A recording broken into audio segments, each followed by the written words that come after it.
ओम शांति। आज बाबा के 18 नवंबर के महावाक्य हैं। बाबा ने कहा, मीठे बच्चे, मनुष्य को देवता बनाने की सर्विस का तुम्हें बहुत बहुत शौक होना चाहिए, लेकिन इस सर्विस के लिए स्वयं में हड्डी धारना चाहिए। प्रश्न है, आत्मा मैली कैसे बनती है? आत्मा पर कौन सी मैल चढ़ती है? उत्तर है, मित्र संबंधियों की याद से आत्मा मैली बन जाती है। पहले नंबर का किचड़ा है देह अभिमान का, फिर लोभ मोह का किचड़ा शुरू होता है। ये विकारों की मैल आत्मा पर चढ़ती है, फिर बाप की याद भूल जाती है। सर्विस नहीं कर सकते हैं। गीत है, तुम्हारी बुलाने को जी चाहता है। ओम शांति। ये गीत बड़ा अच्छा है। बच्चे गारंटी भी करते हैं कि आपका सुन करके फिर ये ज्ञान सुनाने की दिल होती है। याद तो बच्चे करते हैं, यह भी जरूर है कोई याद करते होंगे और मिले भी होंगे। कहाँ जाता है फोटो में कोई आकर के ये वर्षा लेते हैं। अभी तो बुद्धि बहुत विशाल हो गई है, पर जरूर 5000 वर्ष पहले भी बाप राजयोग सिखाने आया होगा। पहले पहले तो ये समझाना है कि नॉलेज किसने सुनाई थी, क्योंकि ये बहुत बड़ी भूल है। बाप ने समझाया है, सर्वशास्त्र में शिरोमणि गीता है, भारतवासियों का शास्त्र। सिर्फ मनुष्य ही भूल गए हैं कि सर्वशास्त्रमयी गीता किसने गाई और उससे कौन सा धर्म स्थापन हुआ। बाकी गाते जरूर हैं, हे भगवान आप आओ। भगवान तो जरूर आते ही हैं। नई पावन दुनिया की रचना रचने, दुनिया का ही तो फादर है ना। भक्त गाते भी हैं, आप आओ तो सुख मिले या शांति मिले। सुख और शांति दो चीजें हैं। सतयुग में जरूर सुख भी है, बाकी सब आत्माएं शांति देश में है। ये परिचय देना पड़े। नई दुनिया में नया भारत राम राज्य था, उसमें सुख है, तब तो राम राज्य की महिमा है। उसको राम राज्य कहते हैं, तो इनको रावण राज्य कहना पड़े, क्योंकि यहाँ दुख है वहाँ सुख है। बाप आकर सुख देते हैं, बाकी सबको शांति धाम में शांति मिल जाती है। शांति और सुख का दाता तो बाप है ना।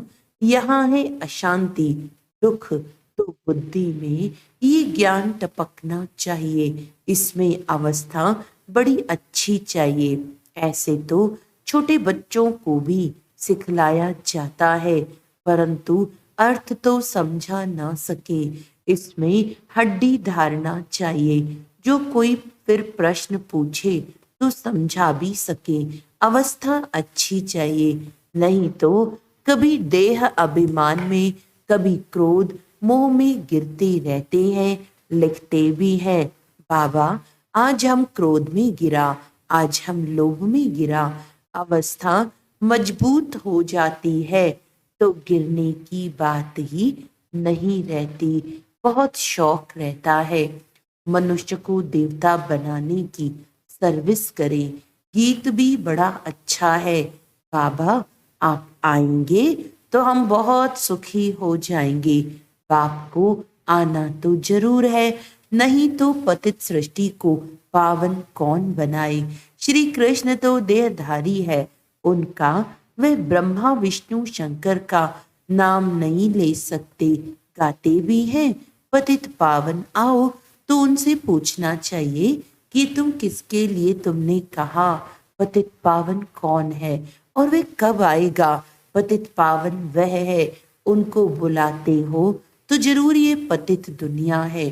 पावन दुनिया सतयुग को कहा जाता है, पतित दुनिया को पावन कौन बनाएंगे। गीता में भी है, बरोबर भगवान ने ही राजयोग सिखाया और इन विकारों पर ही जीत पाई।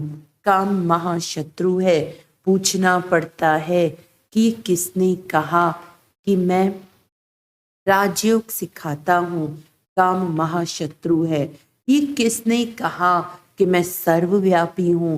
किस शास्त्र में लिखा हुआ है। किसके लिए कहा जाता है पतित पावन। क्या पतित पावनी गंगा है या और कोई है। गांधी जी भी कहते थे पतित पावन आओ। गंगा तो हमेशा है ही, वह कोई नई नहीं है। गंगा को तो अविनाशी कहेंगे। बाकी सिर्फ तमोगुणी तत्व बन जाते हैं तो उनमें चंचलता आ जाती है। बाढ़ कर देते हैं, अपना रास्ता छोड़ देते हैं। सतयुग में तो बड़ा रेगुलर सब चलता है। कम जास्ती बारिश आदि नहीं पड़ सकती। वहां दुख की बात नहीं। तो बुद्धि में ये रहना चाहिए कि पतित पावन हमारा बाबा ही है।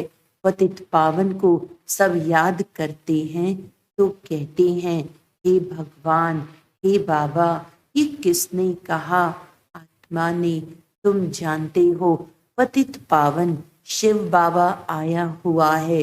निराकार अक्षर जरूर डालना है, नहीं तो साकार को मान लेते हैं। आत्मा पतित बनी हुई है। ये कह नहीं सकते कि सब ईश्वर है।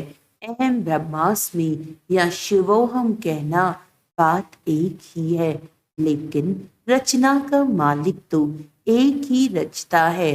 भले मनुष्य और कोई लंबा चौड़ा अर्थ करेंगे, हमारी बात तो है ही सेकंड की। सेकंड में बाप का वर्षा मिलता है। बाप का वर्षा है स्वर्ग की राजाई।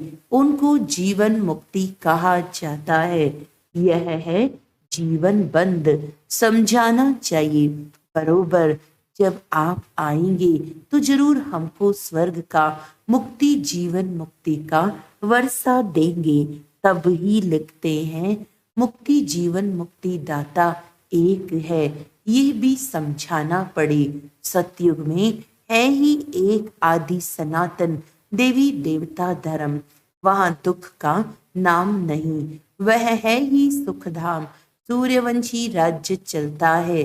फिर त्रेता में है चंद्रवंशी राज्य।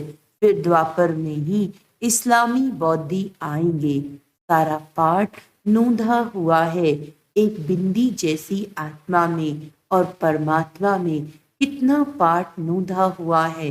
शिव के चित्र में भी ये लिखना पड़ता है कि मैं ज्योतिर्लिंगम जितना बड़ा नहीं हूँ। मैं तो स्टार मिसल हूँ। आत्मा भी स्टार है। गाते भी हैं भृकुटी के बीच में चमकता है अजब सितारा। तो वह आत्मा ही ठहरी। मैं भी परम पिता परम आत्मा हूँ, परंतु मैं सुप्रीम पतित पावन हूँ। मेरे गुण अलग हैं तो गुण भी सब लिखने पड़े। एक तरफ शिव की महिमा, दूसरी तरफ श्री कृष्ण की महिमा। अपोजिट बातें हैं। अक्षर अच्छी रीति लिखना पड़े जो मनुष्य अच्छी रीति से पढ़कर समझ सके। स्वर्ग और नरक, सुख और दुख, चाहे श्री कृष्ण का दिन और रात कहो, चाहे ब्रह्मा का कहो, सुख और दुख कैसे चलता ये तो तुम जानते हो। सूर्यवंशी हैं 16 कला, चंद्रवंशी हैं 14 कला। वह संपूर्ण सतो प्रधान, वह सतो सूर्यवंशी ही फिर चंद्रवंशी बन जाते हैं। सूर्यवंशी फिर अच्छी रीति सूर्यवंशी फिर त्रेता में आएंगे तो जरूर चंद्रवंशी कुल में जन्म लेंगे। भल राजाई पद लेते हैं। यह बातें बुद्धि में अच्छी रीति बैठानी चाहिए। जो जितना याद में रहेगा, देही अभिमानी होगा तो धारणा होगी। वह सर्विस भी अच्छी करेंगे। स्पष्ट कर किसको सुनाएंगे। हम ऐसे बैठते हैं, ऐसे धारणा करते हैं, ऐसे समझाते हैं, ऐसे ऐसे विचार सागर मंथन करते हैं। औरों को समझाने के लिए सारा समय विचार सागर मंथन चलता रहेगा। जिनमें ज्ञान नहीं उनकी बात तो अलग है। धारणा नहीं होगी। धारणा होती है तो सर्विस करनी पड़े। अभी तो सर्विस बहुत बढ़ती जाती है, दिन प्रतिदिन महिमा बढ़ती जाएगी। फिर तुम्हारी प्रदर्शनी में भी कितने आएंगे, कितने चित्र बनाने पड़ेंगे, बहुत बड़ा मंडप बनाना पड़े। यूं तो इसमें समझाने के लिए एकांत चाहिए। हमारे मुख्य चित्र है ही झाड़ गोला, और ये लक्ष्मी नारायण का चित्र, राधे कृष्ण के चित्र से इतना समझ नहीं सकते कि कौन है। इस समय तुम जानते हो कि हमको अब बाप ऐसा पावन बना रहे हैं। सब तो एक जैसे संपूर्ण नहीं बनेंगे। आत्मा पवित्र होगी, बाकी ज्ञान थोड़ी सब धारण करेंगे। धारणा नहीं होती तो समझा जाता है ये कम पद पाएंगे। अभी तुम्हारी बुद्धि कितनी तीक्ष्ण हो गई है। नंबरवार तो हर क्लास में होते ही हैं, कोई तीखे कोई ढीले, यह भी नंबरवार हैं। अगर कोई अच्छे आदमी को थर्ड ग्रेड समझाने वाले मिल जाएं तो वे समझेंगे या तो कुछ है ही नहीं। इसीलिए पुरुषार्थ किया जाता है कि अच्छे आदमी को समझाने वाला भी अच्छा दिया जाए। सब तो एक जैसे पास नहीं होंगे। बाबा के पास तो लिमिट है। कल्प कल्प इस पढ़ाई की भी रिजल्ट निकलती है। मुख्य 8 पास होते हैं, फिर 100, फिर हैं 16,000, फिर प्रजा, उनमें भी साहूकार गरीब सब होते हैं। समझा जाता है इस समय ये किस पुरुषार्थ में है, किस पद को पाने लायक है। टीचर को पता तो पड़ता है। टीचर्स में भी नंबरवार होते हैं। कोई टीचर अच्छा है तो सब खुश हो जाते हैं, ये पढ़ाते भी अच्छा है, प्यार भी अच्छा करते हैं। कोई सेंटर को बड़ा तो कोई बड़ा टीचर ही बनाएगा ना। कितना बुद्धि से काम लेना पड़ता है। ज्ञान मार्ग में अति मीठा बनना है। स्वीट तब बनेंगे जब मीठे बाप के साथ पूरा योग होगा, धारणा भी होगी। ऐसे मीठे बाबा से बहुतों का योग नहीं है, समझते ही नहीं। गृहस्थ व्यवहार में रहते बाप से पूरा योग लगाना है। माया के तूफान तो आएंगे ही। कोई को पुराने मित्र संबंधी याद आएंगे, कोई को क्या याद पड़ता रहेगा। तो मित्र संबंधियों आदि की याद आत्मा को मैला कर देती है। किचड़ा पड़ने से फिर घबरा जाते हैं। इसमें घबराना नहीं है, ये तो माया करेगी, किचड़ा पड़ेगा ही हमारे ऊपर। होली में किचड़ा पड़ता है ना। हम बाबा की याद में रही तो किचड़ा नहीं रहेगा। बाप को भूले तो पहला नंबर देह अभिमान का किचड़ा पड़ेगा। फिर लोभ मोह आदि सब आएंगे। अपने लिए मेहनत करनी है, कमाई करनी है, और फिर आप समान बनाने की मेहनत करनी है। सेंटर्स पर सर्विस अच्छी होती है। यहाँ आते हैं तो कहते हैं हम जाकर प्रबंध करेंगे, सेंटर खोलेंगे। यहाँ से गए खलास। बाबा खुद भी कह देते हैं तुम ये सब बातें भूल जाएंगे। या तो मिट्टी में रहना पड़े, या तो भट्टी में रहना पड़े, जब तक समझाने लायक हो जाए। शिव बाबा का तो सबसे मीठा कनेक्शन है ना। समझ सकते हैं किस प्रकार की सर्विस करते हैं। स्थूल सर्विस का इजाफा मिलता अवश्य है। बहुत हड्डी सर्विस करते हैं, परंतु सब्जेक्ट तो है ना। उस पढ़ाई में भी सब्जेक्ट होते हैं, तो इस रूहानी पढ़ाई के भी सब्जेक्ट हैं। पहले नंबर की सब्जेक्ट है याद, पीछे पढ़ाई, बाकी सब है गुप्त। इस ड्रामा को भी समझना पड़ता है। यह भी कोई को पता नहीं है कि 1250 वर्ष हर एक युग में है। सतयुग कितना समय था, अच्छा वह कौन सा धर्म था, सबसे जास्ती जन्म या किसके होने चाहिए? बौद्धि, इस्लामी आदि इतने जन्म थोड़े लेंगे। किसकी बुद्धि में ये बातें नहीं है? शास्त्रवादियों से पूछना चाहिए कि तुम भगवानुवाच किसको कहते हो? सर्वशास्त्रमयी शिरोमणि तो गीता है। भारत में पहले पहले तो देवी देवता धर्म था, उनका शास्त्र कौन सा है? गीता किसने गाई? श्री कृष्ण भगवानुवाच तो हो ना सके। स्थापना विनाश कराना तो भगवान का ही काम है। श्री कृष्ण भला कब आया? अभी किस रूप में है? शिव बाबा के अपोजिट श्री कृष्ण की महिमा जरूर लिखनी पड़ेगी। शिव है गीता का भगवान, उनमें उनसे श्री कृष्ण को पद मिला। श्री कृष्ण के 84 जन्म भी दिखाते हैं पिछाड़ी में, फिर ब्रह्मा का एडॉप्टेड चित्र भी दिखाना पड़े। हमारी बुद्धि में जैसी 84 जन्मों की माला पड़ी हुई है, लक्ष्मी नारायण के भी 84 जन्म जरूर दिखाने पड़े। रात को विचार सागर मंथन कर और ख्याल चलाना पड़ता है। सेकंड में जीवन मुक्ति मिलती है। इसके लिए हम क्या लिखें? जीवन मुक्ति मन स्वर्ग में जाना। सो तो जब बाप स्वर्ग का रचयिता आए, उनके बच्चे बने, तब स्वर्ग के मालिक बने। सतयुग है पुण्य आत्माओं की दुनिया, ये कलयुग है पाप आत्माओं की दुनिया।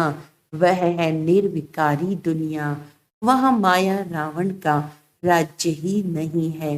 भले वहाँ सारा ज्ञान नहीं रहता, लेकिन हम आत्मा हैं। ये शरीर बूढ़ा हुआ, इसको अब छोड़ना है। ये तो ख्यालात रहते हैं ना, यहाँ तो आत्मा का भी ज्ञान कोई में नहीं है। बाप से जीवन मुक्ति का वर्षा मिलता है, तो याद भी उनको करना चाहिए ना। बाप फरमान करते हैं मन मना भव।